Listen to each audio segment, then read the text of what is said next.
Bye-bye.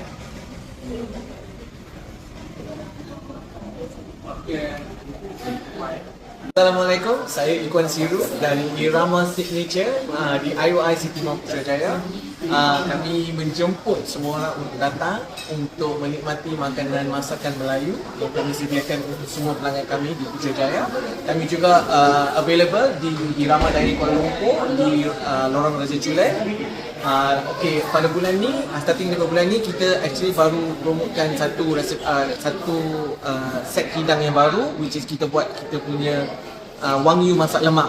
So kita ada set untuk 2 orang Wagyu masak lemak dengan harga hanya RM99 sahaja.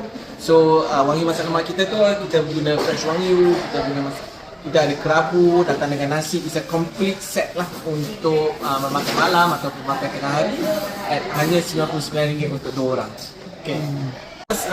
Di Irama Signature IOI City Mall, kami mempunyai spacing yang agak luas, boleh muat sehingga 150 orang. Jadi kami menjemput semua sisi keluarga daripada Putrajaya, Kekajang, Bangi, Cyberjaya untuk datang menikmati makanan di Irama Signature IOI City Mall. Kita dilokate di Symphony Walk, ground floor, unit nombor 11 ya. Jadi saya menjemput semua orang untuk datang untuk menghidang untuk merasai makanan kami di Irama Signature.